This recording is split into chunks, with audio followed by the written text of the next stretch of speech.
Que toute la gloire revienne à notre Dieu, le Père de notre Seigneur et Sauveur, Jésus-Christ, qui nous a accordé encore sa grâce, mesdames et messieurs, d'entrer chez vous pour vous apporter la bonne nouvelle, qui est donc la parole de Dieu. Cette bonne nouvelle est que Jésus-Christ est le même hier, aujourd'hui, éternellement, que Jésus-Christ est vivant, que Jésus-Christ est de notre côté. Alors, s'il est pour nous, qui pourra être contre nous? La bonne nouvelle est que Dieu est de notre côté. C'est un Père responsable. Il prend soin de nous. Il nous garde, il nous protège. Et en ce jour, il nous fait encore grâce d'être là pour vous parler de sa part. À toutes et à tous, shalom et bienvenue. Bienvenue à vous, chers internautes. Bienvenue à vous, fidèles téléspectateurs de B1 Télévision, mais particulièrement de ce programme Ta Grandeur. Et bienvenue à vous, chers auditeurs, vous qui aurez la grâce et le temps de suivre ce nouveau numéro sur la 87.8 MHz. Au nom de la grande équipe de Ta Grandeur de ce jour, nous vous saluons. Ils viennent, ils viennent de loin. Non, c'est pas très loin. C'est pas très loin. Il y a que le fleuve Congo d'ailleurs qui nous sépare. Cela montre que nous sommes un seul peuple. Cela montre que nous sommes vraiment une famille. Cela montre que nous sommes vraiment ensemble. Et surtout lorsque nous servons le même Dieu, quoi de mieux que de le recevoir dans ce programme d'État Grandeur. Je reçois pour vous, je vais commencer par la dame. Le prophète ne va pas me tenir rigueur. Je vais commencer par la servante de Dieu, Madame Mélodie Bouéya, qui nous vient de Pointe-Noire aussi, de Brazzaville. Shalom et bienvenue, maman. Shalom, maman. Merci. Tout va bien? Très bien. Bienvenue dans Ta grandeur. Merci beaucoup. Et juste à côté de Madame Mélodie, il y a le serviteur de Dieu. Vous l'avez sûrement déjà entendu prêcher. Vous l'avez déjà lu l'un de ses ouvrages parce qu'il est aussi écrivain. Nos invités de ce jour ont plusieurs casquettes. Alors nous le recevons sur ce plateau en tant que prophète, en tant qu'écrivain. Je ne sais pas s'il est aussi homme d'affaires, mais en tout cas il va nous les dire. Je ne sais pas s'il est aussi chantre, il va nous les dire. Lui, c'est le prophète Ninos Point. Ngwama, j'espère que je n'ai pas massacré votre nom, prophète. Non, c'est Ngwama. En tant que bantou, tu l'as bien prononcé. Okay. En tant que chrétienne, tu l'as aussi bien prononcé. Et les E là qui a juste un point. E et puis point. Tu veux vraiment, on a commencé avant la caméra de dire c'est E. Mais je suis curieuse. Et là, tu me surprends. Je suis curieuse. Plateau. Tu veux seulement, c'est Ézéchias. Vous êtes également curieux comme moi, n'est-ce pas, fidèles téléspectateurs? C'est Ézéchias. Voilà. C'est le prophète Ninos Ézéchias Ngwama. Lui, il nous vient de Pointe-Noire. Il n'est pas seul, il est accompagné également d'autres serviteurs de Dieu. Vous allez découvrir une maman Dorcas. Moi, aujourd'hui, je vais chanter dans cette émission. Un cœur a dit là-bas, tu nous mens. Maman Dorcas ne ment pas. Moi, maman Dorcas, je vais chanter aujourd'hui dans Ta grandeur. Elle s'appelle Dorcas Mampouya. Mampouya, c'est le nom de son mari qui est également pasteur. Vous allez la découvrir. Vous l'avez déjà vue dans les réseaux sociaux, à la télé. Aujourd'hui, elle est là pour une première aussi dans Ta grandeur. Elle chante merveilleusement bien. C'est normal, c'est une Dorcas. Je ne vais pas dévoiler encore notre thème. Juste le temps pour nous de découvrir nos invités. Je l'ai dit ici, ils sont fils de Dieu, ce sont des chrétiens, alors ils ne sont pas tombés du ciel. On ne naît pas chrétien, on le devient. Prophète Ninos, quelle est votre histoire d'amour avec le Seigneur? Quand est-ce que vous avez fait cette rencontre personnelle avec Jésus? Belle question, j'aime toujours cette partie qui montre combien Jésus peut transformer des brigands, Amen, des bandits, des Barabbas, parce que dans mon quartier à Pointe-Noire, à Louandjili, tout le monde pouvait le savoir. Il y a aujourd'hui beaucoup d'années passées, j'étais Barabbas et j'étais le meneur d'un groupe qu'on appelait le groupe des abeilles. Okay. Voilà, un groupe qui faisait du mal, beaucoup de mal au quartier. Et un jour, mon grand frère, bienvenu, Paul Ngwama, lui priait déjà. Bon, lui priait parce que nous étions bloqués dans une partie du Congo, donc on appelle Oudima, un village. Et là, quand il y a eu des événements de guerre, il n'avait plus de contact avec nous. Donc pour lui, nous étions morts. Jusqu'à ce qu'il s'est dit, bon, comme mes parents sont morts, ça fait 9 mois, on n'est pas en contact, je vais aller prier. Voilà comment notre absence le conduit à l'église. Et à l'église, il se convertit, il reçoit son baptême et devient modérateur. Quand nous arrivons, finalement, le grand frère va m'inviter à un culte. Bon, il m'avait déjà plusieurs fois invité, mais je ne partais pas.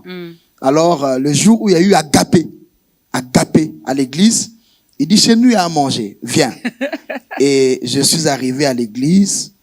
Tout ce que le pasteur Josué Kibinza, que je salue en passant, mon père spirituel, avait prêché, franchement, je vous assure, ne m'avait pas touché.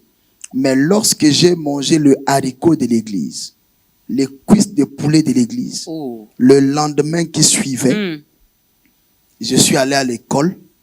Et après l'école, j'ai dit, c'est le jour du culte, il y a à manger.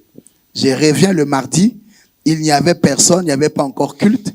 Je me suis mis à classer les chaises dans l'église. J'ai commencé le service. Et après, une semaine après, le pasteur a remarqué que je venais dans tous les cultes avant, classer les chaises. Et à l'époque, il n'y avait pas de tam-tam, il n'y avait pas d'instrument de musique à l'église, il n'y avait que les tam-tam. Donc, c'est là que je vais battre le tam-tam. Les gens vont danser. Et quelque temps après, le pasteur se rend compte que depuis que je suis à l'église, j'ai jamais reçu le Seigneur. Et c'est pratiquement le 27, ça tombe bien, c'est le mois de mai, le 27 mai 1997, que finalement, je vais donner ma vie au Seigneur. Et la semaine qui va suivre, je vais recevoir mon baptême. Et c'est là que l'histoire de mon amour avec le Seigneur commence. Très tôt, j'ai écouté l'évangile et automatiquement, je n'ai pas attendu autre chose. J'avais déjà un bon travail, classer les chaises, un autre bon travail, battre le tam-tam. Et ensuite, il fallait que je parte de mon surnom de Barabbas jusqu'à ce qu'après mon baptême, je devienne Ézéchias. Donc, c'est mon nom de baptême que j'ai pris et je suis devenu Ninos Ézéchias, le même qui partait déranger les quartiers, déranger les gens. Le même a commencé à répartir dans les mêmes parcelles pour leur dire, je ne vous ferai plus du mal. Maintenant, j'ai rencontré quelqu'un, il s'appelle Jésus. Et après, donc de 97 à aujourd'hui, jour après jour, je suis en train de marcher avec le Seigneur. Et j'ai compris que le plus fort de tous les brigands, c'est Jésus. C'est Jésus. Parce que j'ai quand même été frappé plusieurs fois par des gens, par la police, mais ça ne m'avait jamais changé. Mais les mots de l'église, aussi doux et simple, comme Jésus t'aime, avait la capacité de me faire fléchir. Et quand j'ai commencé à amener mes amis à l'église, quand ils m'ont vu une fois en train de pleurer à genoux, lors d'un moment d'adoration et de prédication, c'est eux qui sont partis dire dans le quartier, les gars, là, vraiment, il a changé. Parce que on l'a pas tapé, on lui a pas fait quelque chose, il a pleuré de lui-même. C'est que c'est Jésus qui est fort. Et j'aimerais dire à tous les téléspectateurs, quel que soit le niveau de votre banditisme, Jésus est plus fort. Vous finirez par fléchir. Est-ce qu'on peut acclamer pour le Seigneur? Waouh! Une très belle histoire d'amour avec le Seigneur. Il vous a pas frappé, juste avec des mots doux, avec des belles phrases aussi simples. Jésus t'aime et la personne a changé. Alors, juste une question de curiosité. Deux. Avez-vous également amené certains de vos amis du camp des abeilles également dans les Seigneurs? Et une autre question, comment ils vous ont regardé après votre conversion? Bon, j'en ai amené 6, parce qu'on était presque une trentaine. J'étais le chef, mais je les ai influencés. Parce que je leur ai dit, si tu ne me suis pas, vous savez ce qu'on peut faire ensemble. Donc, au départ, j'évangélisais sans trop d'arguments. J'évangélisais avec les menaces. C'est-à-dire que je te dis, si tu ne fais pas, tu vas sentir. Et nous, c'était des bagarres, non seulement qu'on attaquait les gens, mais entre nous. Et j'ai trop d'amis, quand vous les voyez aujourd'hui, ils servent le Seigneur avec des cicatrices sur des visages. Mais parfois, même celle qui vient après moi, ma propre petite sœur, a fallu mourir dans mes mains. Parce que quand j'avais quelque chose entre mes mains, même si c'est une hache, je finis avec toi. Ce que je n'ai pas fait, c'est tuer. Mais le sang, des blessures et autres, je ne peux pas compter le nombre de personnes. Mais quand je suis venu au Seigneur, je les ai emmenés. En tout cas, peut-être certains qui sont morts avant, qui n'ont pas eu cette grâce, mais la plupart aujourd'hui, d'ailleurs, Gloire à moi-même, Dieu. je les ai amenés à l'église. Certains, moi-même, je les ai baptisés quand je suis devenu prophète. Certains sont avec moi dans mon ministère. D'autres, jusqu'à aujourd'hui, m'accompagnent. Et comment ils ont vu ça? Bon, pour eux, c'était un miracle. Hein. C'était un miracle parce que il n'y avait pas pire que moi. Ouais, il n'y avait pas pire que. C'est-à-dire que si la vie était à refaire et qu'on me proposait de repartir même pour 2 minutes dans cette vie, je vous assure, je n'accepterais pas. Parce qu'il n'y avait pas pire que moi. Vous savez, mon père biologique, monsieur Paul Ngwama, quand il y avait un petit problème à la maison et qu'il pouvait dire, il va me frapper, moi je partais fermer la porte avant. Ça veut dire, nous sommes 2 dans la maison, il dit qu'il va me frapper, moi je vais déjà fermer la porte et j'attends qu'il me frappe.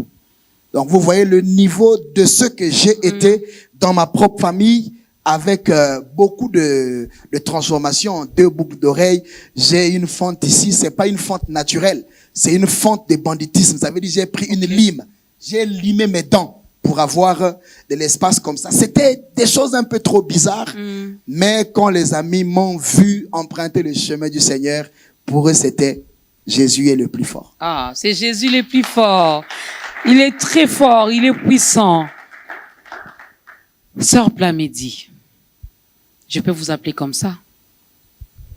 Votre histoire d'amour avec le Seigneur. Merci pour la très belle question. Alors, mon histoire d'amour avec le Seigneur est très, très forte. Et je suis née dans une famille où ma mère est une grande croyante, servante de l'Éternel. Et donc, très, très jeune, nous partions déjà à l'écodim, à l'école de dimanche, sans pourtant savoir réellement qui est Jésus. Mais les habitudes de la famille faisaient que nous allions à l'église. Et personnellement, donc, je suis née dans des conditions un peu très difficiles. Quand je nais, donc, je nais malade. Et les médecins diagnostiquent que j'étais née drépanocytaire. Okay. Et donc, c'était vraiment une enfance très douloureuse, très difficile, l'hôpital, la maison. Et tout le monde pensait que j'allais mourir peut-être à 15 ans, maximum 18 ans. Et donc, ma mère, qui était donc une fervente croyante, me disait toujours, quand j'avais 8 ans, environ 8-9 ans, Mélodie, si tu crois au Seigneur Jésus, un jour, il te guérira. Amen. Et elle n'avait pas cessé de dire ça. Et donc je grandis comme ça, et à l'âge de 15 ans, et donc je prends réellement conscience finalement de ma condition, de ce que les gens me disaient que j'allais mourir, de ce que même les proches, les amis, etc. Donc j'étais un peu en retrait parce que je savais que ma vie ne devait pas aller loin. Donc je me disais forcément que bon, il y a quelque chose qui va faire à ce que ça s'arrête bientôt. Et donc, j'ai donné raison à ma mère. J'ai dit, bon, si elle me dit qu'il y a un Jésus qui pouvait me guérir, pourquoi ne pas m'engager finalement avec toute conscience dans les bras de Jésus? Donc, c'est comme ça que je donne ma vie au Seigneur à 15 ans et je me fais baptiser. Et finalement, j'ai traversé des moments difficiles et je me disais toujours, mais finalement, j'ai accepté Jésus. Pourquoi la situation n'a pas changé? Et donc, plus tard, quelques années plus tard, à environ 24 ans, et 23 ans, je commence à faire, donc c'est le Seigneur qui commence à me parler, je fais des songes étranges où quelqu'un me disait, Mélodie, voilà, tu guériras, ou quelqu'un venait me donner un médicament, il me dit, prends ce médicament, tu guériras. Et donc c'était devenu à répétition et je me disais, mais finalement, il y a quelque chose. Ou encore, je me voyais dans un songe, un homme de Dieu prier pour moi et donc il me dit, je prie pour toi, voilà, tu seras guéri. Et donc, l'année qui suivait ces événements-là, et j'étais un peu bouleversée. Je me dis, pourquoi je vois tout ça et rien ne change, etc. Je regardais à la télévision un homme de Dieu qui prêchait. Et cet homme de Dieu, quand je le regarde à la télévision, je me rappelle d'un songe que j'avais déjà fait. Et je l'avais vu dans le songe, alors que je l'avais jamais vu en face. Je connaissais pas son existence. Je dis, mais tiens, ce visage-là me dit quelque chose. Je l'ai déjà vu quelque part. Et donc, c'est là que je prends la décision, je dis, je vais rencontrer cet homme de Dieu. Et je dis à ma mère, elle me dit, mais toi, tu le connais pas. Le monsieur, il parle en anglais, il prêche en anglais, il est, je sais pas dans quel pays. Je dis, je dois le rencontrer parce que si je l'ai vu dans mon rêve, c'est que je dois le rencontrer. Et il s'agit donc du pasteur Chris Oyakilome. Comme ça, je me rends en Afrique du Sud et il y a donc quelqu'un qui dit, Mélodie, il y a le pasteur Chris qui arrive ici à Johannesburg. J'ai dit, ah bon, mais j'étais pas à Johannesburg, j'étais à Cape Town. C'était quand même à 2 heures de vol. Je connaissais pas l'anglais encore bien. Je maîtrisais rien. J'ai dit, il faut que j'aille là-bas. Et donc, je me dirige là-bas et c'était merveilleux. On a eu des programmes de prière, etc. Et pour couper court l'histoire, il avait prié pour moi et j'étais guéri. Je suis reparti vers les médecins, les docteurs qui avaient même des blancs, qui avaient confirmé mon état de santé et tout. Et donc, à cette période-là, moi-même, je dormais bien, je n'ai plus de douleur, je n'ai plus d'angoisse. Wow. Et le Seigneur m'a vraiment guéri. Et finalement, j'ai donné raison à ma mère qui m'avait dit, si tu mets ta vie entre les mains de Jésus, il te guérira. Wow. Est-ce qu'on peut bien acclamer pour ces seigneurs? La Bible nous dit qu'il est le même hier, aujourd'hui, éternellement. Si il a guéri la sœur Mélodie qui est avec nous sur ce plateau, malgré tout ce que les hommes avaient fait et dit, elle est là, vivante. Elle peut partager avec nous cette histoire. Vous qui êtes également dans son cas, vous qui vous retrouvez également dans une maladie, je ne sais pas comment je peux le dire. Le médecin vous a dit c'est fini, il vous reste 3 jours. Croyez au Seigneur Jésus-Christ. Il est le médecin par excellence. Il va vous guérir. On acclame encore bien pour les seigneurs pendant que maman Dorcas Mampouya avance pour nous proposer les tout premiers cantiques.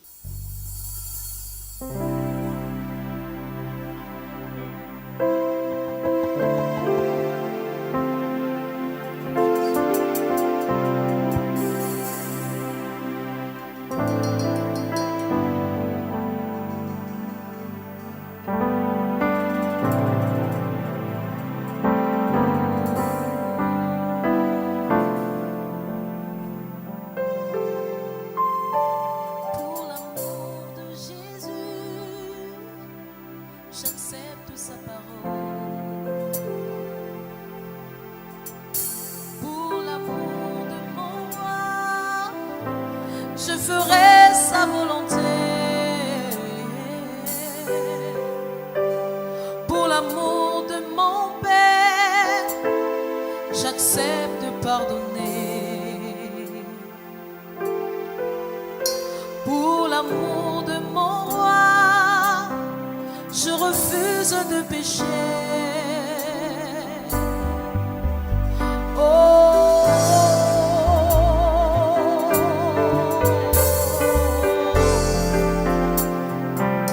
j'accepte de faire cela pour ton amour, Yahweh. Devant ton trône de gloire, je me prosternerai toujours. Devant ton trône de gloire, je me prosternerai toujours. Jésus est mon véritable amour. Jésus est, je ne vis que pour toi. Devant ton trône de gloire, je me prosternerai toujours. Devant ton trône de gloire, je me prosternerai toujours. Jésus est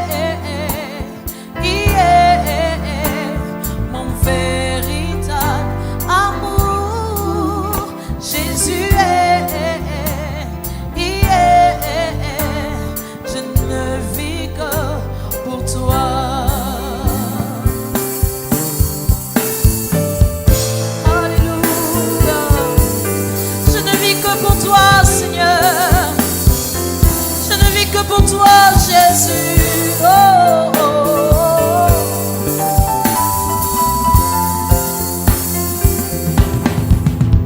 Quand le monde veut me mettre à terre, il me rapproche plus de lui.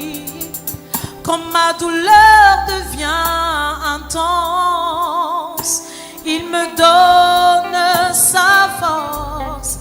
Quel amour, mon Jésus.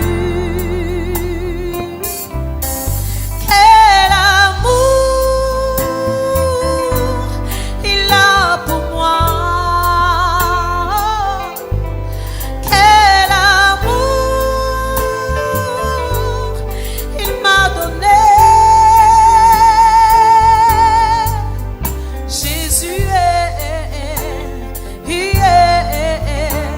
mon véritable amour.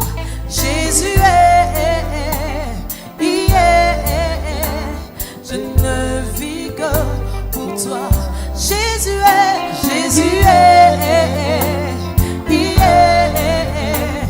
mon véritable amour.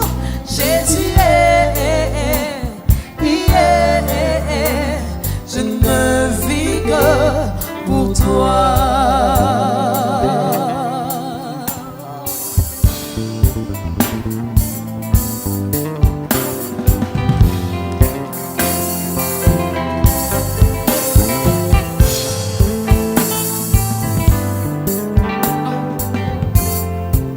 Nous n'avons pas honte de le dire, Jésus est notre véritable amour. Nous l'aimons parce que lui nous a aimés les premiers, n'est-ce pas? Alors, le temps te sera donné également dans ce nouveau numéro pour te permettre de donner également ta vie à Jésus, de le recevoir dans ta vie comme ton Seigneur et ton Sauveur personnel. Le chrétien et le business, mesdames et messieurs, c'est notre thème d'aujourd'hui. Nous allons bien manger. Prenez vos Bibles, vos calepins et aussi vos stylos pour bien noter ce qui sera dit également dans cette émission. Le chrétien et le business comme texte de référence.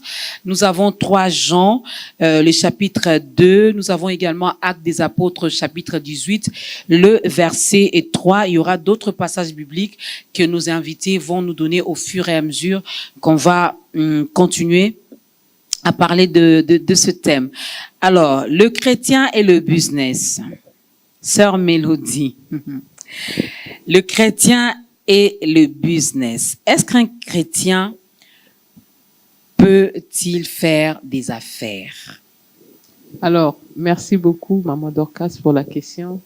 Et le chrétien, le business, je pense que c'est un thème très intéressant et très important avec les enjeux du 21e siècle, les enjeux de l'Église, notamment que Jésus revient bientôt.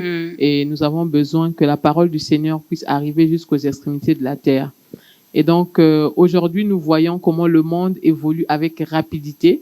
Nous prenons, par exemple, le phénomène des réseaux sociaux. Oui. À l'époque, les hommes de Dieu ne se positionnaient pas, ou la parole de Dieu n'était pas prêchée sur les réseaux sociaux, par exemple. Et on se disait que c'était du diable, c'était 666.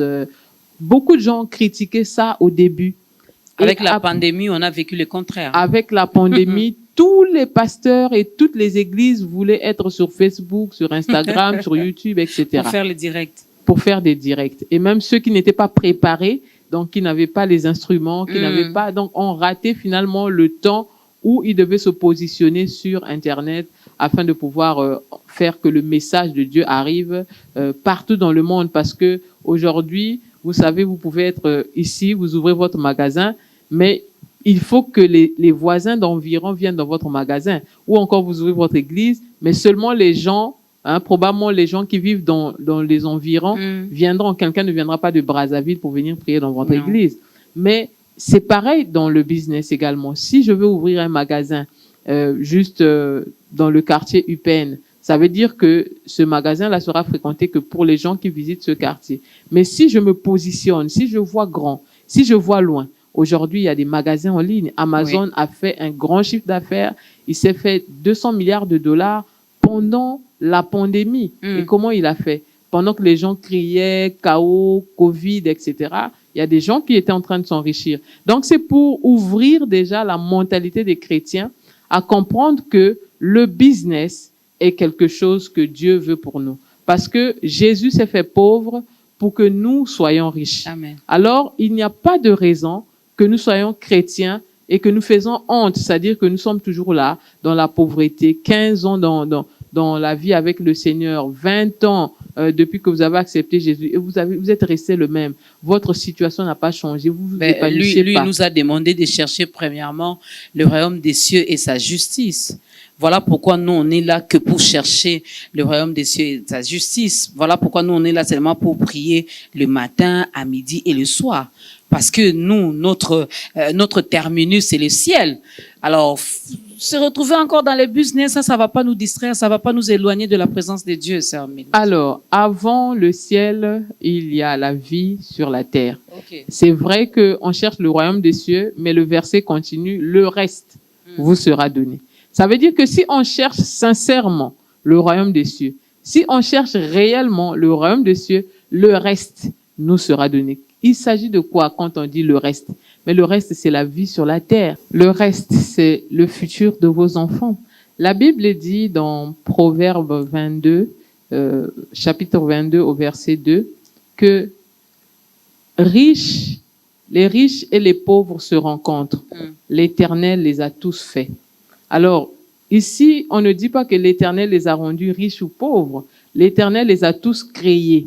Alors, qu'est-ce qui a fait que chacun, les riches soient devenus riches et les pauvres soient restés pauvres?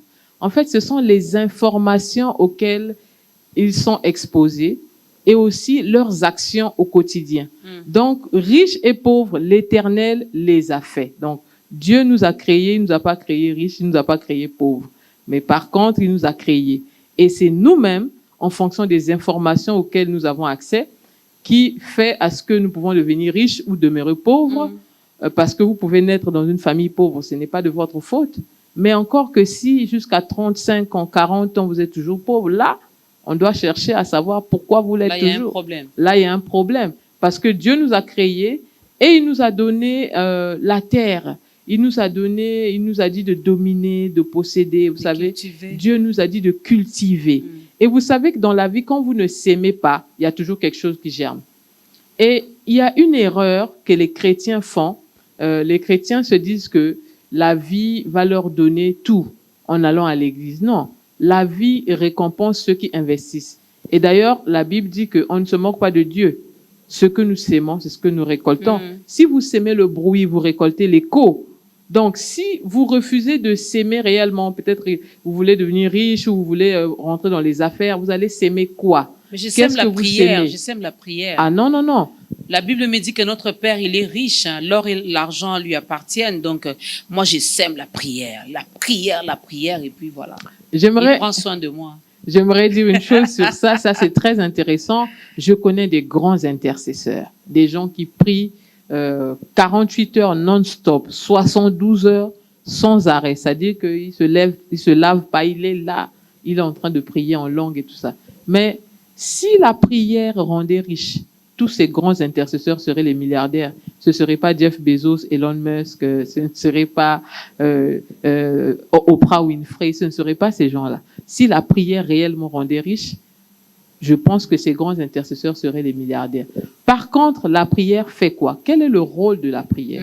La prière vous ouvre les portes aux opportunités. Parce que Dieu ne donne pas l'argent aux gens. Il faut que les chrétiens sachent que Dieu ne va pas vous faire tomber un sac d'argent dans votre chambre. Ça ne viendra jamais. Vous avez beau prier jusqu'à la fin de votre vie, ce miracle-là ne viendra pas. Par contre, qu'est-ce que Dieu fait? Dieu vous positionne, il vous emmène les opportunités. Et c'est votre réaction aux opportunités, la façon dont vous saisissez les opportunités qui va vous emmener de l'argent. Donc, Dieu ne donne pas l'argent. Dieu, il vous ouvre les yeux vers les opportunités. Il vous permet d'avoir la bonne santé. Il vous permet d'avoir un cerveau. Vous savez, Dieu est magnifique. Le cerveau humain a une grande capacité. Et jusqu'aujourd'hui, toutes les réalisations que nous voyons aujourd'hui sur la Terre, les avions, toutes les nouvelles technologies et autres, c'est seulement 10% ou 15% du cerveau humain. Est-ce que vous savez que le cerveau humain a un grand potentiel et avec votre cerveau que vous avez, vous pouvez devenir riche? En principe, avec notre cerveau humain, on ne devrait pas avoir le langage de l'impossibilité. Mais Ok. aujourd'hui, nous avons des chrétiens qui croient que Dieu peut me permettre d'avoir une voiture, mais pas un avion. Pour quelle raison? Pourquoi nous pensons que Dieu peut vous donner une petite maison et tout, mais pas tout un village? Pourquoi penser que Dieu, il peut me permettre de construire ma maison où je vis en famille, mais il ne peut pas me permettre de construire des écoles, de construire mes communautés, de construire mon village? Pourquoi pas? Pourquoi on Donc, les limite? Voilà. Nous-mêmes, chrétiens, nous avons limité notre foi. Et nous avons même limité Dieu. Parce que l'homme a pour limite que les limites qu'il s'impose à lui-même. Donc, dès lors que vous-même, vous pensez que ma vie, c'est ma famille, c'est moi, mes enfants, mon mari, ma maison, vous avez tapé à côté. Vous n'êtes pas là pour ça. Dieu ne vous a pas créé pour ça. Dieu vous a créé pour révolutionner le monde dans le domaine des sciences, dans le domaine de la mode, dans le domaine, il y a beaucoup de domaines Dans tous les aujourd'hui, domaines de la vie. la musique, dans tous les domaines de la vie. Il faut que nous ayons des chrétiens. Aujourd'hui, nous avons en politique, par exemple, on a des gens qui prennent des décisions pour nos pays. Mais il y a combien de chrétiens dans cette sphère-là? Pourquoi les chrétiens, ou même dans le monde des affaires? Aujourd'hui, Covid, on a vu Covid, on cherchait des solutions pour le vaccin, on cherchait des solutions. Mais combien de chrétiens étaient impliqués dans cette procédure de recherche? Je vais poser cette question aux prophètes parce que c'est eux nos bergers. C'est eux qui nous demandent tout le temps d'être à l'église. C'est eux qui ont tout le temps des programmes du matin au soir. Toujours eux, ils veulent qu'on soit toujours là. Maintenant, Maman Mélodie dit que nous devons aussi travailler. Nous devons cultiver. D'ailleurs, c'est la Bible qui le dit. Elle vient seulement affirmer et confirmer. Pendant que le prophète Ninos va organiser un séminaire où les mamans devraient être là, les mamans doivent être là de 8h à 12h, et puis elle va encore continuer de 14h. Les papas, eux, quand même, ils ont quand même le droit d'aller travailler. Ils vont nous rejoindre vers 16h et puis on va clôturer à 20h. Comment maintenant on fait pour être chrétien et être également dans les business ou dans les affaires? Bon, tout ce que Mélodie est en train de dire, c'est très intéressant. C'est fondé. J'aimerais tout d'abord commencer par dire quelque chose. Vous pouvez prier plus que Jésus. Vous pouvez mettre des soupirs inexprimables dans vos prières plus que le Saint-Esprit. Mais si vous passez à côté des principes, vous n'aurez jamais certaines choses. J'explique.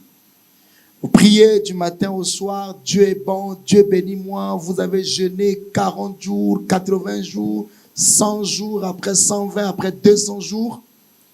Mais si vous ne passez pas par des principes que Dieu a établis pour que l'homme vive sur la terre, vous ne viendrez jamais trouver un chikwang et une boîte de sardines dans votre assiette parce que vous avez prié plus que les autres. Il y a des réponses qui ne marchent que lorsque vous passez par des principes établis. Et c'est quoi ces principes? Le premier principe, la Bible dit, le précieux trésor d'un homme, c'est son activité. L'activité que l'homme exerce, c'est une activité qui lui permet, c'est une recommandation ou un principe de vie que Dieu a établi pour que l'homme puisse mener sur la terre une vie équilibrée. Je vais repartir à la base. Au commencement, Dieu est un homme d'affaires. Dieu. Ok. C'est le plus grand businessman de tous les temps. Il n'y a pas plus grand businessman que Dieu. Pourquoi? Parce que Dieu, il avait tout. Dieu n'a pas besoin du monde pour vivre. Il n'a pas besoin du ciel pour vivre. Parce que avant tout ça, il vivait. Il vivait dans l'éternité. Donc, il n'avait pas besoin de nous, ni de notre existence pour que lui vive. Jusqu'à ce qu'un jour, dans sa puissance et sa grandeur de Dieu, il lance un projet. Je vais faire le monde. Je vais faire l'homme. Que cet homme soit à notre image, selon notre ressemblance. Alors, la première problématique commence d'abord par Dieu veut faire l'homme selon son image. Or, Dieu est invisible. On ne le voit pas. Et il a interdit lui-même la reproduction de son image dans quelque forme que ce soit. Il dit, vous ne ferez pas des images, il y aura... Et lui-même, il dit, je ferai l'homme à mon image. Mais quelle est l'image exacte de Dieu? L'image de Dieu, c'est qu'il est esprit. Donc, quand il fait l'homme, l'homme devient à l'image de Dieu par l'esprit qui est le souffle qui est en nous. Donc, nous ressemblons à Dieu par l'esprit, pas par nos visages, pas par le corps. Donc, Dieu est esprit et en l'homme, en réalité, c'est l'esprit. Okay. Et une fois que nous sommes à son image, la deuxième étape, il faut le ressembler. Mais pour ressembler à Dieu, il faut voir ce que Dieu fait. Dieu, au départ, est travailleur. En créant le monde, il commence le monde par le travail. Dieu a eu 1 jour de repos, 6 jours de travail. OK? Donc, dans les 6 jours de travail et 1 jour de repos, le repos a été justifié parce que il a travaillé 6 jours. Et pendant les 6 jours, qu'a-t-il fait? Il a travaillé, il a parlé, il a pris ses mains, il est descendu pour la première fois sur la terre, il a pris la boue pour former l'être humain. Donc, c'est un Dieu travailleur. À quel moment Dieu devient businessman? Il crée le monde, il crée le jardin, il crée toutes ces choses sur la terre.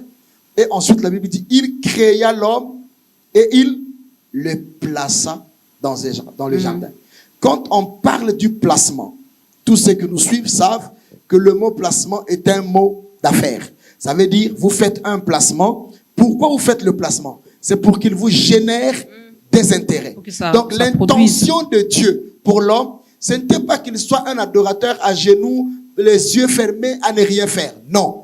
L'intention de Dieu en créant l'homme, c'est que l'homme lui génère des intérêts. C'est pour cela qu'à la base, il le place et lui donne une tâche.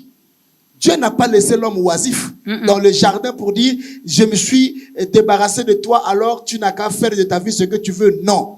Il a voulu que l'homme soit occupé à une activité et tous les soirs, Dieu venait pour les comptes rendus.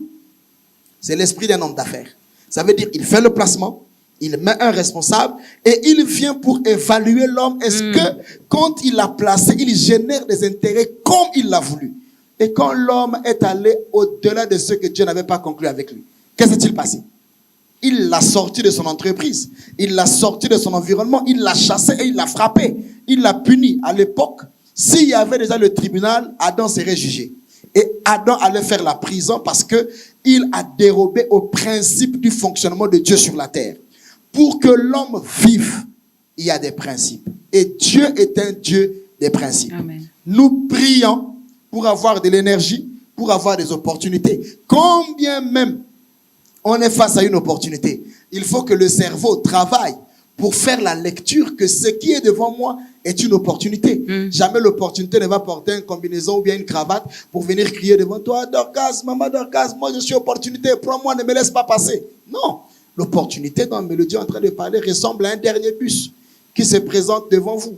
Au moment où votre ami vous a accompagné à l'arrêt des cars, et le bus arrive, dit non, continuons la causerie, je prendrai le prochain bus. Et pourtant, Dieu vous a donné là la plus belle passe en or pour que le monde vous découvre. Et donc, en réalité, lorsque nous faisons l'église, nous devons aussi savoir que l'église elle-même est un business. Waouh! Les grands bosseurs, les grands travailleurs, les grands businessmen, c'est notre Dieu. Alors, si nous sommes ses enfants, nous devons donc ressembler à notre Père. Alors, comment diriger? Ici, on va pas peut-être tout dévoiler, mais nous allons faire un effort de dire l'essentiel. Nous avons compris qu'en tant que chrétiens, nous sommes appelés aussi à faire les business, à nous lancer dans les affaires. Peu importe les affaires où il y a une catégorie de business réservée aux chrétiens. Sœur Mélodie. Très, très, très belle question. Déjà, nous sommes chrétiens, donc nous reflétons le royaume de Dieu sur la terre. Et même quand nous aimerions rentrer dans le business, il y a des business que nous n'allons jamais faire. Donc, il y a des business que le chrétien, peu importe le profit que ça donne, le chrétien ne devrait pas faire. Par exemple, aujourd'hui, escroquer les gens sur Internet, c'est un business. Il y en a qui ont fait de ça un business. Ils prennent les numéros, comment ils contactent, ils font de l'arnaque. Donc, peu importe le profit que ça va vous rapporter ou encore ceux qui font les proxénètes, ils utilisent des filles, ils vendent, etc. Donc, Aujourd'hui, on parle même de Dubaï. On Voilà. a appris ce qui se passe de voilà, l'autre on a côté. appris qu'il y a un réseau des gens donc qui s'enregistrent, je sais pas comment, et qui vont à Dubaï. Donc, il y a des business, peu importe le profit, le chrétien ne devrait pas faire. Mais le business est large. Il y a tellement de secteurs que le chrétien peut... J'ai une question de curiosité parce que je l'ai déjà vu et un jour mon pasteur en parlait même à l'église, le pasteur Astrid que je salue. Est-ce qu'un chrétien, un enfant de Dieu né de nouveau peut se lancer dans les business de l'alcool, créer et tenir une terrasse, un bar, une boîte de nuit? Alors, je pense que le prophète va mieux répondre à cette question, mais j'aimerais déjà dire tout de suite non. OK. Parce que on n'est pas là à inciter les gens à faire ce que Dieu ne nous demande pas de faire. Donc, le fait déjà d'avoir un bar, ça veut dire quoi? Ben, on encourage en fait ces gens-là qui sont dans l'alcool à prendre de l'alcool ou à s'enivrer de l'alcool. Donc, moi, je pense que avec les valeurs chrétiennes, chacun sait ce qui est bon et ce qui n'est pas bon, parce qu'il y a l'Esprit de Dieu en nous. Même lorsqu'on va vous présenter peut-être une idée qui n'existe pas encore, mais que vous-même vous trouvez que ça ne glorifie pas le Seigneur, vous n'allez pas vous rentrer dans ce genre de business. Mais les opportunités, il y en a beaucoup. Et je pense que chacun de nous peut se retrouver. Il y a les investissements. Déjà, j'ai dit tout à l'heure que la vie ne vous donne que les intérêts sur vos investissements. Et donc, je disais aussi que quand vous ne s'aimez pas, il y a l'herbe qui germe. C'est-à-dire, même quand vous avez refusé de s'aimer les arbres fruitiers, vous allez au champ, là-bas, il y a quelque chose quand même qui germe. Donc, que vous s'aimez ou pas, soit c'est les mauvaises herbes qui vont germer dans votre vie, soit vous allez s'aimer quelque chose qui va générer des fruits ou des intérêts ou quelque chose qui va produire. Donc, c'est ce que le chrétien doit savoir, que la sémence est très importante. Et on voit aussi dans la parole de Dieu, certains avaient sémé sur des terres des épines, épineuses. Donc, sur quoi vous s'aimez ou dans quoi vous s'aimez, c'est quelque chose de très important. Ça rejoint ce que vous avez dit, maman Dorcas, que est-ce que je peux, par exemple, ouvrir un bar? Donc, il faudrait pas que vous allez s'aimer sur un terrain qui ne va pas germer pour vous. Donc, si vous savez que je suis chrétien, je peux faire ça, mais ça, je ne peux pas faire parce que tôt ou tard, même si je m'entête à le faire, quel est le résultat?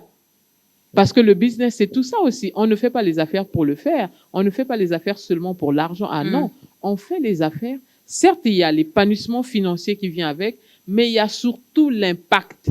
Parce que au travers de nos business, nous aimerions quoi? Nous aimerions investir dans le royaume de Dieu. Mais quelle est la source de ton argent? Si la source de ton argent est de l'argent sale, c'est de la prostitution, et tu viens, tu payes la dîme avec et tout ça, vous croyez que Dieu accepte ce genre ce genre d'offrande? Donc, nous devrons savoir que la source de notre argent doit être aussi sanctifiée comme nous-mêmes nous sommes sanctifiés devant le Seigneur. Amen. Donc ça, c'est quelque chose de très important, mais les opportunités, il y en a énormément. On va parler de ça. Vous voulez ajouter quelque chose, prophète? Oui. Bon. Maman Dorcas, chrétienne, née de nouveau, servante de Dieu. J'ouvre mon bar, c'est les business. Je vais d'abord dire pourquoi maman Dorcas doit avoir des intentions d'aller ouvrir le bar si vraiment il est chrétien. Pourquoi est-ce que... c'est rentable. Oui, c'est rentable. Au moins chaque jour, on a des consommateurs. Oui, je suis d'accord. Mais est-ce que moi, chrétien professant, je suis appelé à le faire? Je ne vois pas parce que mon éthique, ma foi ne me permet pas. Dit tout m'est permis, mais tout ne m'est pas utile. Ça veut dire dans le côté utile, vous allez voir la rigueur que certaines personnes qui sont dans la religion. Je suis surpris de voir que les gens vont dans des pâtisseries, avec toute la famille, ils remplissent des pâtisseries. Personne ne vend une seule bouteille d'alcool.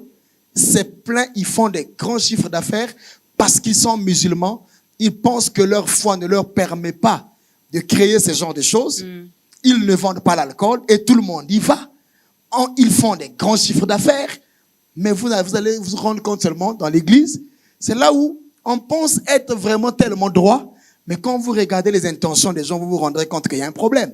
Pourquoi est-ce qu'au nom de notre foi, nous ne pouvons pas être catégoriques et dire même s'il y a des chiffres d'affaires, je ne le ferai pas. Parce que le musulman ne vendrait jamais de la boisson alcoolisée chez lui. Et si tu ne veux pas manger chez lui, tu iras ailleurs. Mais comme il doit confesser sa foi et présenter sa foi, tu es obligé de venir. Tu ne fumeras pas là-bas, tu ne boiras pas là-bas. Si tu veux le faire, tu vas ailleurs. Alors, un chrétien ne peut pas le faire. C'est pas possible. C'est catégorique. Apprenons également à être catégorique. Moi, je l'ai fait dans mon mariage. Il n'y avait pas d'alcool. Les gens ont critiqué. Les gens ont dit ce qu'ils pouvaient dire. D'ailleurs, c'était à l'église. C'était à l'église. Pour bien récotater. Mais on a voulu seulement être correct avec notre Dieu. On a préféré plaire à Dieu que de plaire aux hommes. Chers chrétiens, soyons catégoriques dans tout ce que nous faisons, dans nos choix et dans nos décisions. Deuxième cantique.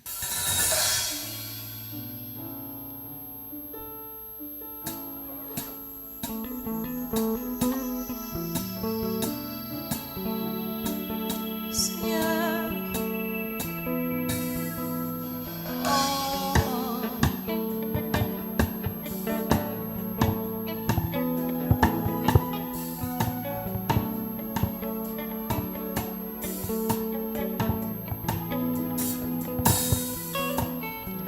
Yahweh Nzambe nanga, yonde mosungi nanga, elikia nanga esena yo. Yahweh sala na yo.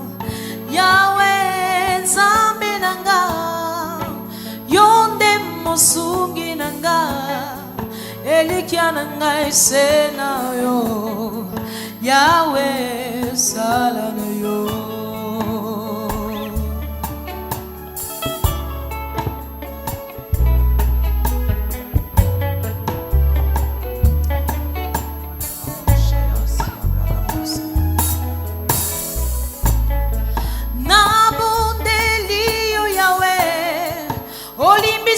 Masumu nanga, peto labo moyi nanga, pambola libota nanga, nabondeliyo Yahweh, olimbisa masumu nanga, peto labo moyi nanga, nazala solo mwana na yo. Hallelujah. Yes, I am Shayamos.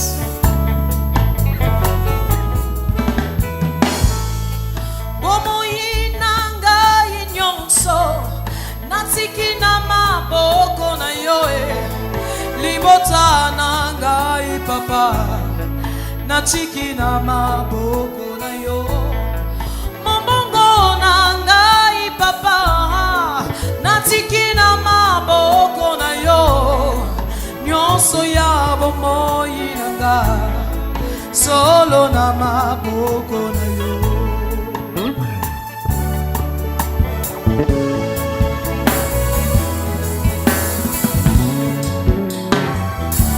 Hallelujah. Oh, bomoyi nanga nyonso, natiki na maboko na yo libota nanga ipapa, natiki na maboko na yo, mombongo nanga ishama, natiki na maboko na yo, nyonso ya bomoyi nanga, solo na maboko na yo.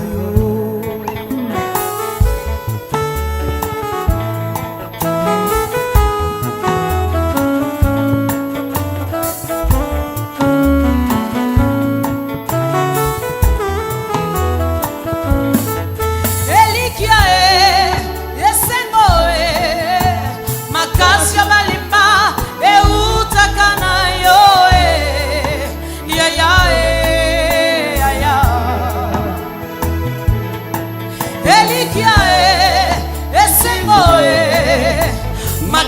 malimba eutakana yo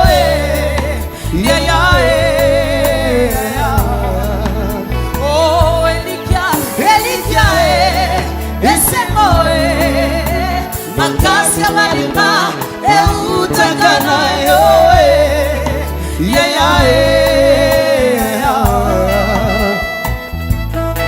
Nguya nyonso ya Satana kati na bomoi nanga ezala annulé sans effet na kombo na yo El Shaddai. Nguya nyonso ya Satana kati na bomoi nanga ezala annulé sans effet na kombo na yo El Shaddai. Nguya nyonso ya maladie kati na bomoi nanga ezala annulé sans effet na kombo na yo Jehova Rapha. Nguya nyonso ya maladie kati na bomoi nanga ezala annulé sans effet na kombo na yo Jehova. Oh Elikia, Elikia esengo makasi ya balimba eutaka na yo ya ya ya. Oh Elikia, Elikia esengo makasi ya balimba eutaka na yo ya ya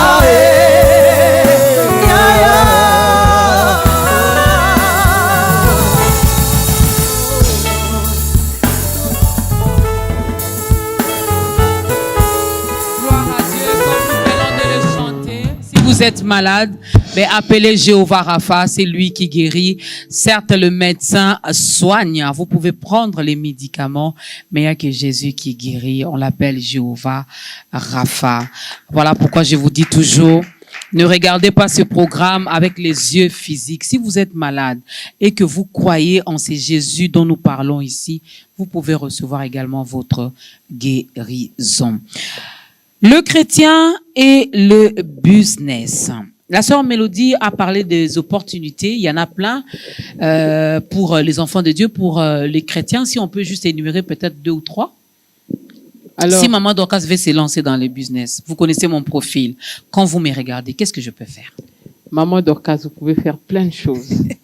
Déjà, vous êtes quelqu'un qui vous inspirez beaucoup de jeunes dans le métier que vous faites déjà. Et donc, vous pouvez entreprendre dans le métier où vous vous sentez à l'aise, ou encore les talents que vous avez. Parce que vous savez, quelque part, on a dit à d'autres, il a été donné 5 talents, 2, 1 talent. Donc, il y a des gens que vous allez voir, il a le talent dans la cuisine culinaire, il peut ouvrir des restaurants. Vous avez le talent dans les médias, ça veut dire que vous pouvez ouvrir des chaînes de télévision ou encore des studios qui peuvent justement faire la promotion des talents, des personnes qui émergent, ou peut-être même des chrétiens qui émergent. Donc, je pense qu'il y a beaucoup de choses avec votre profil que vous pouvez faire. Et il y a aussi, vous avez porté une belle robe. Supposons que cette robe a été créée par vous, ou vous avez une maison qui produit ce genre de robe, et tout le temps vous êtes à la télé. Et quand vous êtes à la télé, vous faites aussi la promotion de cette robe. Ah, je vais vendre, hein.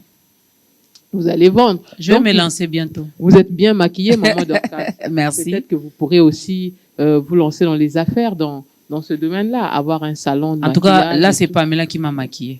Voilà. Je dois d'abord apprendre. Moi, je ne sais pas comment faire le Non, make-up. vous n'avez pas besoin de le faire. OK. Si vous savez, quand on veut faire un business, on a besoin de quoi? On a besoin d'abord d'une idée. OK. Et que l'idée soit étudiée et qu'une fois que vous savez que c'est une idée qui peut porter, une idée porteuse, qu'est-ce qu'il faut faire par la suite? Donc là, on va commencer à voir qui peut m'accompagner dans cette idée-là. Il faut trouver des hommes et des femmes qui peuvent travailler, qui peuvent croire en votre vision, et vous pouvez travailler ensemble. Parce que ce qui nous tue aussi en tant que chrétiens, c'est l'esprit de l'individualisme. Oui. On veut tout faire seul. J'ai mon idée, j'attends le jour où j'aurai les $100,000 et je vais me lancer. Il y a des gens qui ont des projets de $1 million. Moi, ça m'étonne quand tu lui poses la question, mais vous-même, vous avez combien? Non, mais il a rien. Et je dis, mais comment vous pouvez avoir un projet de $1 million et vous n'avez rien? Vous n'avez même pas $1,000. Ça veut dire quoi? Mais vous pouvez pas le faire. Sinon, vous allez attendre jusqu'à votre mort pour le faire. Qu'est-ce qu'il faut faire?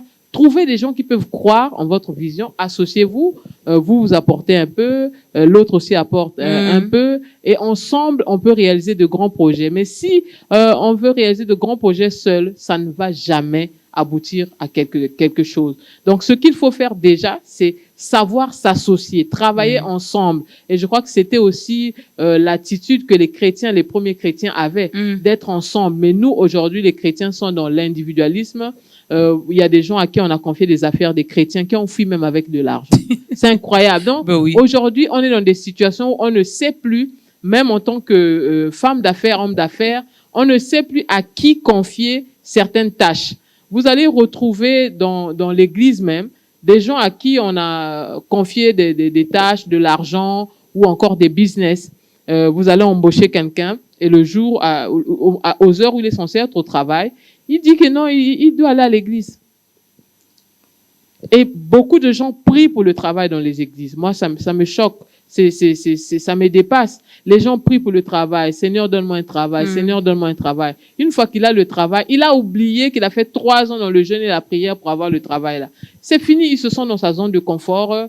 Il ne produit rien. C'est-à-dire, il n'est pas productif pour son employeur. Il est là. Il vient au travail quand il veut ou encore, mais vous devez prier pour les personnes qui vous recrutent. Parce que votre salaire, vos enfants, la nourriture que vous allez donner à votre femme et vos enfants en dépend. Mais les chrétiens aujourd'hui, qu'est-ce qu'ils font? Dès lors qu'il a le boulot, il se sent, voilà, il s'en fout.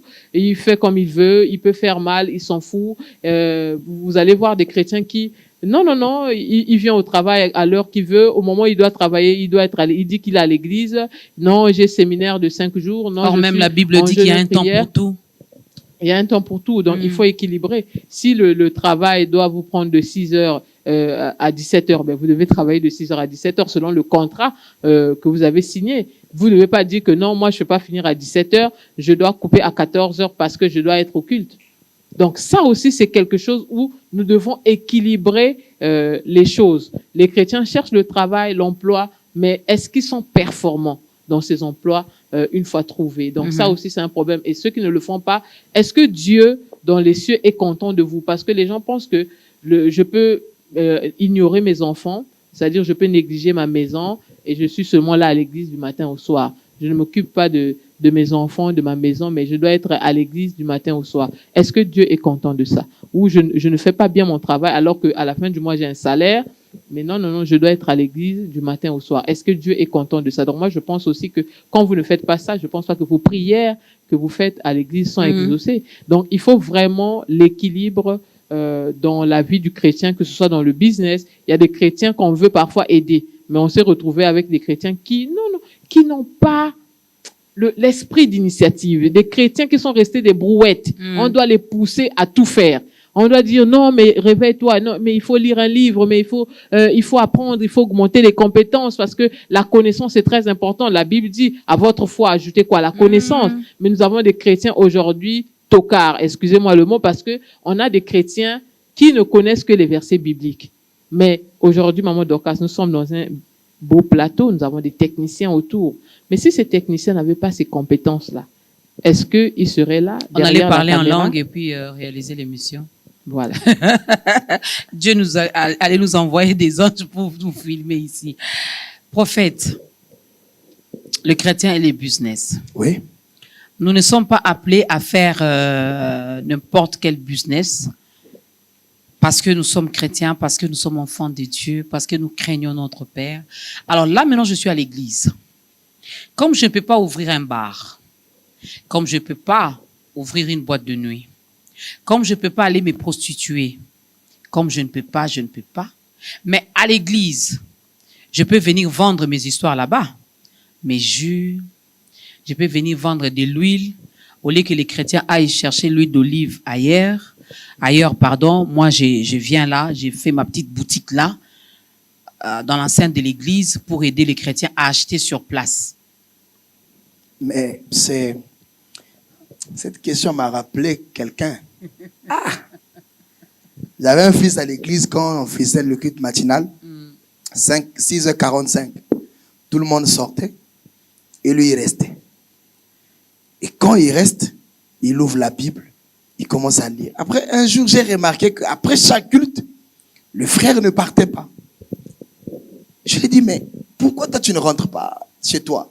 Non, je suis en prière, je cherche la face de Dieu.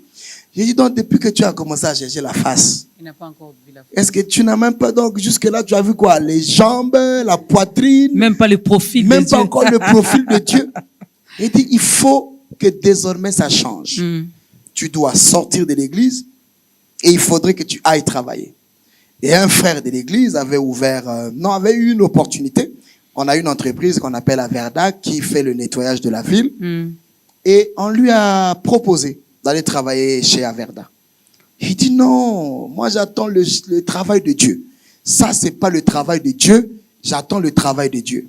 Et le frère, jusqu'à ce qu'il ait passé à côté de toutes les opportunités, parce que le travail de Dieu ne venait pas. Le travail de Dieu, c'est dans un bureau climatisé. Certainement. Il faut ok. être dans un bureau climatisé. Ok. On doit t'ouvrir la portière. Ok. Et à la base, quand tu poses la question au frère, quel est ton profil? Il n'a pas de profil. Mm. Et vous savez, l'église devient apparemment comme un lieu d'association de tous les gens qui n'ont pas de profil. Qui ont échoué dans la vie, on peut le dire. Hein. Peut-être pas trop échoués, mais qui se comportent comme des accidents d'existence. Ok. Ça veut dire pour eux, la vie devient grâce. Et vous savez le mot, ah non, par grâce. Par grâce, on vit par grâce. Donc, Grâce sur grâce. tu te soignes aussi par grâce, tu manges par Je grâce. mange par grâce. Tu as 40 ans, on te Par donne grâce. le fou par grâce. Par grâce. Voilà, jusqu'à la grâce. Et aussi, tu vas mourir comme un raté par grâce. Par grâce. Donc, tout ça, ce sont des choses qu'il faut éviter. Mais le chrétien qui est chrétien converti doit lire Proverbes chapitre 6. Proverbes chapitre 6, de verset 1 jusqu'au verset 8, 9, 10, nous fait des belles révélations au sujet de la vie entrepreneuriale. La Bible dit dans le verset 6, qui m'a toujours choqué, Proverbes 6, 6, il dit, paresseux, va vers la fourmi, vois comment elle travaille. Elle n'a ni inspecteur, elle n'a ni chef, mais elle prépare sa nourriture pendant l'été. Vous allez vous rendre compte que Dieu peut réduire le paresseux jusqu'au niveau d'aller chercher l'instruction auprès d'une fourmi. Ça veut dire la fourmi est plus nécessaire qu'un paresseux qui, en longueur de journée, passe le temps dans l'église. Et les genres de personnes qui passent des journées à l'église finissent par devenir les sorciers de l'église. Ça veut dire qu'ils bloquent l'église et à la fin du culte, pour n'avoir rendu aucun service, ils veulent qu'on leur donne qu'on s'occupe d'eux. Vous savez, la Bible dit que celui qui travaille à l'hôtel mange à l'hôtel. 1 Corinthiens chapitre 9 verset 13. Ce n'est pas une phrase du monde. C'est la Bible. 1 Corinthiens 9, 13 dit que celui qui travaille à l'hôtel mange à l'hôtel. Ben, il travaille à l'église, voilà pourquoi il vous demande à la fin du culte de s'occuper. Il travaille à l'église parce que l'église a été organisée de telle sorte que celui qui exerce des fonctions sacrées soit nourri par l'église. Et lorsque l'église elle-même ne se comporte pas en entreprise, c'est-à-dire elle aura du mal à gérer, je crois, prochainement, peut-être on en parlera, la gestion des hommes dans l'église. Vous allez voir des églises aujourd'hui qui construisent des bâtiments qui coûtent $1 million, 3 millions de dollars, des milliards en CFA, mais avec une population très pauvre. Le pasteur avec des collaborateurs très pauvres. Alors, qu'est-ce que nous pouvons valoriser? Le bâtiment, ou d'abord élever le niveau des hommes qui se trouvent dans ce bâtiment, parce qu'au finish, un jour, ils vont voler les micros, ils vont voler les pianos, ils vont voler les ampoules et les splits, parce que vous privilégiez le bâtiment à la place de l'homme. Voyez-vous? Donc, le plus grand investissement devait être l'investissement dans l'homme. Élever le niveau de l'homme. Mélodie a parlé tout à l'heure du cerveau. Est-ce que vous savez que en dehors de tout ce que Dieu a créé, tout ce que Dieu a créé qui est naturel, tout ce qui est sur la terre, c'est l'œuvre du cerveau humain. Même la Bible, c'est l'œuvre du cerveau humain. Les hommes se sont mis au service de Dieu pour travailler. Donc, Dieu invite tout le monde à être travailleur. J'aimerais aussi dire quelque chose de très intéressant. Rapidement, comme ça, on va faire l'appel au salut. Ok. Ce que j'aimerais dire encore, c'est que le Seigneur voudrait que chaque être humain comprenne qu'il n'a pas réuni les conditions pour que l'homme réussisse. Dieu ne réunit pas les conditions pour que l'homme réussisse, mais il a réuni les capacités au-dedans de l'homme. Une fois que vous découvrez les capacités, vous passez à l'action l'action va amener les conditions. Et quand vous êtes dans les conditions, à ce moment, vous pouvez faire prospérer l'œuvre de Dieu, vous pouvez vous occuper de votre famille et vous devenez aussi un instrument de progrès dans votre société. Voilà pourquoi il dit dans 3 Jean 2, le verset que vous avez cité au départ, je souhaite que tu prospères, pas seulement que spirituellement, mais il dit à tous égards, à condition que tu commences par la prospérité de l'âme. Raison pour laquelle nous devrons prier, écouter la parole de Dieu. Mais que devrons-nous faire avec la prière et la parole de Dieu? C'est pour prospérer à tous égards, afin que Josué 1:8 s'accomplisse. En lisant la parole de Dieu, c'est alors que tu auras du succès, mais pas dans l'église, mais pas dans ma famille, que tu auras du succès dans tes entreprises. Tu prospéreras. Donc, il faut la parole de Dieu, l'intelligence et l'action. La parole de Dieu, l'intelligence et l'action. Si nous avons ces choses-là, je crois que nous allons avoir une église très forte, parce que l'église est un instrument de Dieu puissant, mais malheureusement qui se retrouve entre les mains des hommes qui ne savent pas s'en servir. Nous devons travailler, nous devons travailler, nous devons travailler. Vous voulez prospérer? Vous voulez avoir du succès? Vous voulez réussir? Allez-y. Josué 1:8, vous méditez la parole de Dieu. Après avoir médité, vous allez mettre ça en pratique dans tous les domaines de votre vie et vous allez voir que vous allez réussir dans vos entreprises. Dieu aime ceux qui travaillent. Dieu bénit le travail. Regardez votre caméra, prophète Ninos, aidez cette personne également qui a compris. Les business, oui, il y en a qui les font, qui ne sont pas dans les seigneurs et qui, je veux le dire entre guillemets, réussissent. Mais la vraie réussite également, la vraie d'ailleurs, c'est avec le Seigneur. Tu as Jésus, tu te lances dans tes affaires, tu vas voir que tu vas aller de gloire en gloire. Aidez cette personne à faire son entrée dans la grande famille des enfants de Dieu. Merci, chers téléspectateurs, vous qui nous avez suivis aujourd'hui. J'aimerais tout simplement vous dire que l'être humain est un voyageur perdu. Une fois perdu, il a besoin un jour d'arriver à destination. Mais comment pouvez-vous arriver à destination si vous ne trouvez pas le chemin? Et l'être humain perdu, la chose la plus importante qu'il doit chercher dans sa vie, c'est le chemin. Et sur cette terre, il n'y a qu'une seule personne qui a dit « Je suis le chemin ». Pour tous les voyageurs perdus du monde entier qui nous suivent, et qui voudrait arriver à la meilleure destination, qui est la vie éternelle, il n'y a que Jésus qui donne la vie éternelle. Il est le chemin. Et vous n'arriverez jamais à trouver Dieu sans lui. Vous n'arriverez jamais à trouver la vie éternelle sans lui. Vous n'arriverez jamais à trouver une vie sociale équilibrée sans lui. Vous n'arriverez jamais à faire le stop entre le chemin de l'enfer pour le paradis. Aujourd'hui, j'aimerais vous donner l'occasion de devenir celui qui était sur le chemin de l'enfer, à regarder le chemin qui est Jésus et à faire demi-tour pour l'accepter comme son Seigneur et son Sauveur. C'est simple, vous allez seulement répéter cette prière après moi et vous rentrerez dans le chemin pour aller à la destination qui est la félicité éternelle. Répétez après moi. Seigneur Jésus-Christ, j'ai suivi cette émission. J'ai compris que je dois penser à ma vie en faisant les affaires, mais après les affaires, je dois penser à mon éternité. Je ne voudrais pas, Seigneur, penser à mon éternité à la fin, mais je voudrais faire mes affaires en toi. Je voudrais être fonctionnaire en toi. Je voudrais être politique en toi. Voilà pourquoi j'ouvre mon cœur. Je t'invite dans ma vie et je te reçois comme mon Seigneur et mon Sauveur personnel. Seigneur Jésus, viens et installe ton trône dans mon cœur. Vis dans ma vie. Je cède tout aujourd'hui et je te laisse la direction de ma vie. Règne et conduis-moi dès aujourd'hui jusqu'à la fin de mes jours pour la gloire de ton nom. Au nom de Jésus-Christ, nous avons ainsi prié. Nous disons Amen. À vous tous qui avez suivi cette émission et cette prière, j'aimerais vous inviter de chercher une église qui est très proche de votre domicile. Nous ne vous donnons pas une seule adresse.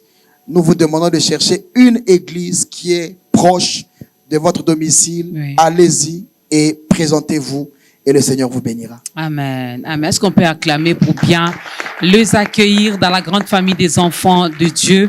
Il y a de la place pour tout le monde. Puisque vous avez le micro, prophète, parlez-nous rapidement de l'église, hein, du centre international, Centre international d'éveil prophétique. L'adresse à Pointe-Noire, ça se trouve où? Est-ce que vous êtes aussi à Kinshasa? Vous êtes à Brazzaville? Vous avez des extensions? Je voudrais de plus en plus inviter les enfants de Dieu à aller dans une église vivante, Okay. là où on prêche la parole de Dieu dans la vérité, là où le serviteur de Dieu craint Dieu, et demeurez-y dans cette église. Pour le Centre international éveil prophétique, nous sommes au rond-point Luandjili, derrière Faubert. Donc voilà, une fois à Pointe-Noire, vous pouvez passer au rond-point Luandjili, derrière Faubert, ou la pharmacie du rond-point de Luandjili. Okay. Vous allez être la bienvenue dans la famille du Centre international éveil prophétique. Les programmes, vous avez culte quel jour?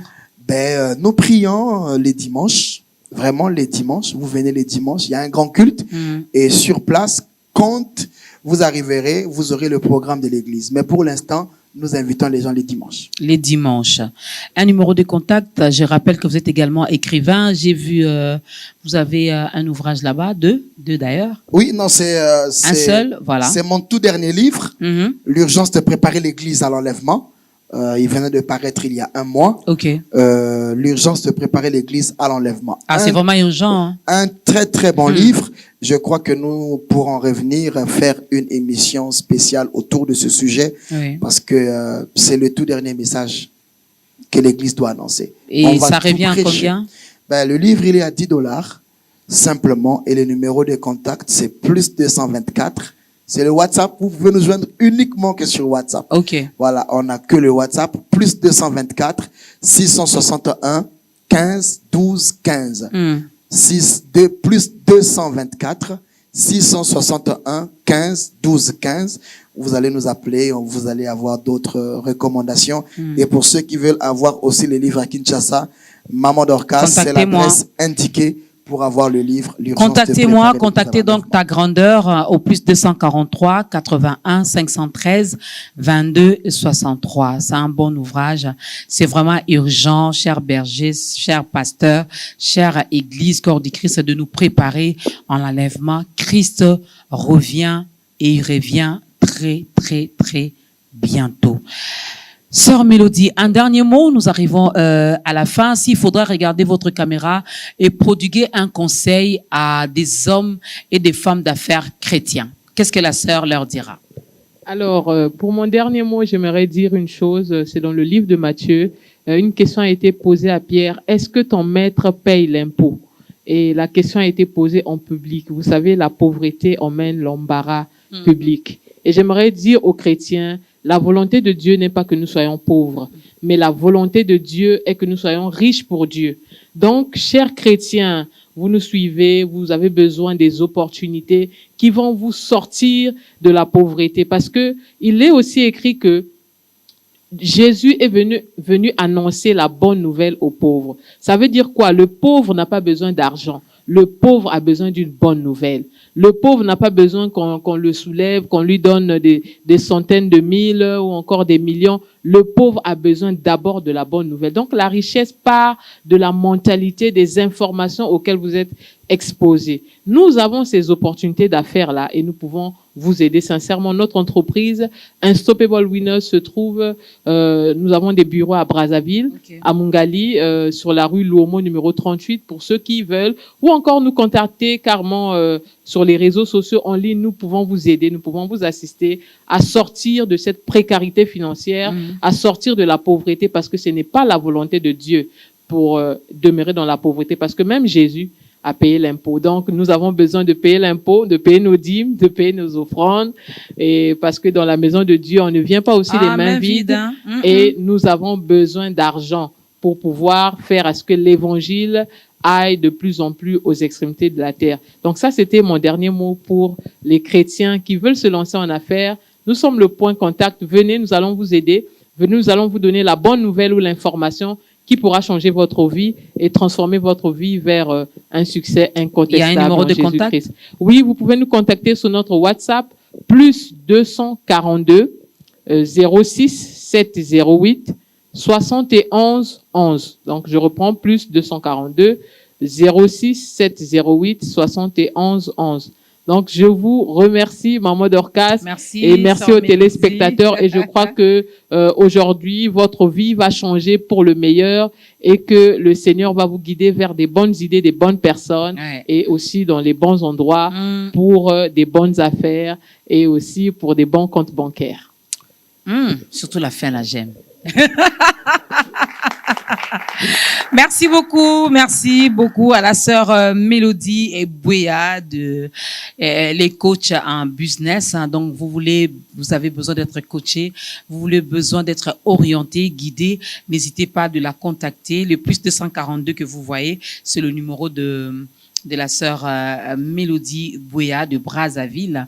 Merci également à l'homme de Dieu, le prophète Ninos Ézéchiel Ngwama, qui, lui, nous vient du Point Noir. Il est écrivain, serviteur de Dieu. Il a plusieurs casquettes. Bientôt, ta grandeur également à Point Noir. Hein, j'ai dit bientôt, je l'ai dit prophétiquement, parce que j'ai reçu un prophète et je sais que cela est possible. Alors, un grand merci également au pasteur Mampouya qui est là, le mari de Maman Dorcas, Mampouya qui a chanté tout à l'heure. N'est-ce pas que je vous avais dit, Maman Dorcas aujourd'hui va chanter? Vous m'avez vu chanter, non? Ah, donc je n'avais pas menti. Merci à toute cette équipe qui s'est déplacée. Je signale que le couple Mampouya vient également de Brazzaville. Hein, j'étais avec eux à Brazzaville en 2018. 17 ou 18, lors de la première édition de Brazzaville pour Christ. Merci aux instrumentistes, à toute la grande équipe. Un grand merci à mon équipe, l'équipe de ta grandeur. On ne change pas l'équipe qui gagne. Merci à Dieu qui m'a donné cette équipe. Merci à Dieu qui nous a donné Biwan. Merci à Dieu qui nous a donné nos autorités, qui continuent, de nous faire confiance. Nous voulons exceller aussi dans ce que nous faisons. Chrétiens, oui, c'est bien. Être enfant de Dieu, c'est bien. Travail. Tu verras que ça sera encore mieux. Tu es chrétien, tu travailles, tu excelles, tu montes. Mokile Goloba. Nous devons faire parler le monde et non le contraire. N'est-ce pas? Nous devons impacter dans tous les domaines de la vie et non le contraire, car nous avons l'Esprit de Dieu en nous. Ça n'est fini pour aujourd'hui. Nous allons nous lever. L'homme de Dieu va clôturer ce moment avec une courte prière. Hein, pourquoi pas, peut-être qu'il va prophétiser aussi pour ta grandeur, je ne sais pas. Mais en tout cas, on s'élève, on va recevoir la bénédiction venant de l'homme de Dieu. Et Maman Dorcas Mampouya va nous aider à danser aussi pour ces dieux. Il aime bien lorsque nous dansons aussi pour lui. Au nom de Jésus-Christ de Nazareth, je déclare que les écluses des cieux s'ouvrent dans votre vie et que les murailles de fer soient brisées, que les cadenas mystiques, spirituels, avec des clés disparues soient brisés.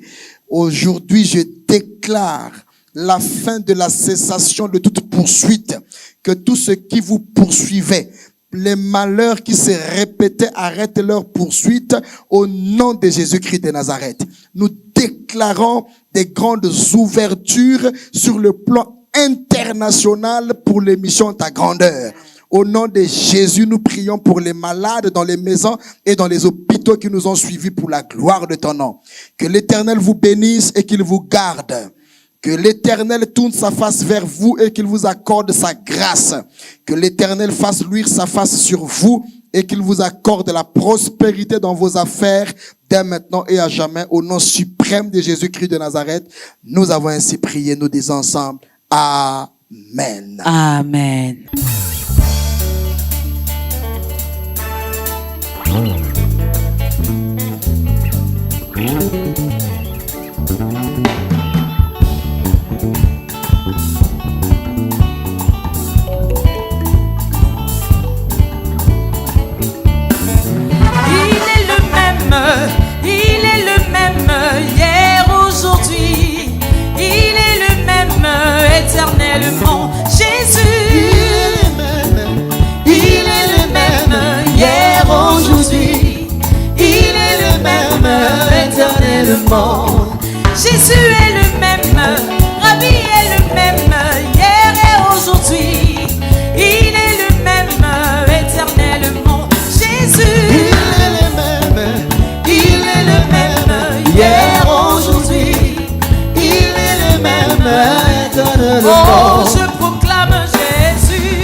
Le Seigneur du Seigneur. Peuple de Dieu, louons Jésus. Il est roi des rois. Oh, louons Jésus. Le Seigneur du Seigneur. Alors nous allons danser comme Abraham. Nous allons dire Lélo et Salélo.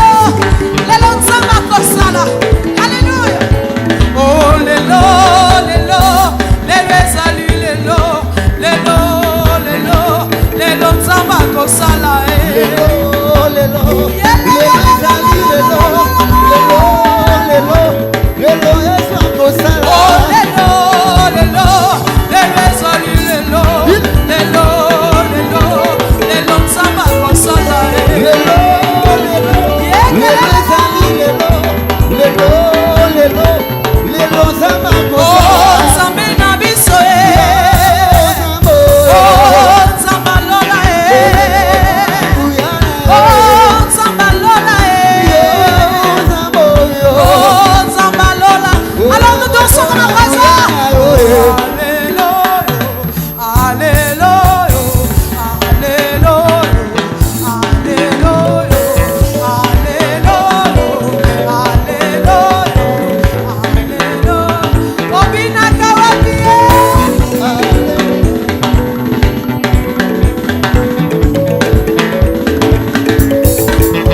Alléluia. Est-ce que quelqu'un peut danser pour le Seigneur?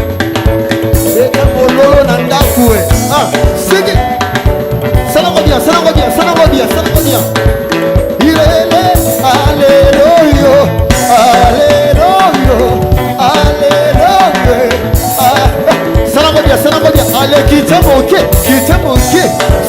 C'est, ah, ça va bien, ça va bien. Ah, allez, matin, mon quai. Ah, ça va bien. C'est. Ah, alléluia, alléluia. J'ai la victoire sur toutes choses grâce à Jésus qui vit en moi. De tout mon cœur, je